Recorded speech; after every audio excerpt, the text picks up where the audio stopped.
Welcome back to Tech Realms. Today we're going to show you how to use the compass on the Xiaomi Mi Watch Lite. So for that, we press the button, press again, and here we have the compass little icon. And it already is set up and is showing us that the north is that way.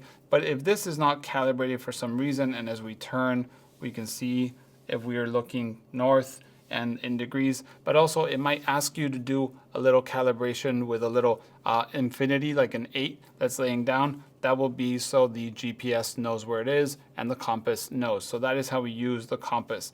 There's nothing we can do from the compass apart from that. We basically just can check it out if we are lost and we need to check. We have to go northeast or we have to go north. Then we know that we have to keep walking that way, which is really good if you're out in the wild and you've gotten lost. So yeah, that's how you use the compass on the Xiaomi Mi Watch Lite. Thanks for watching. See you in the next one. Bye.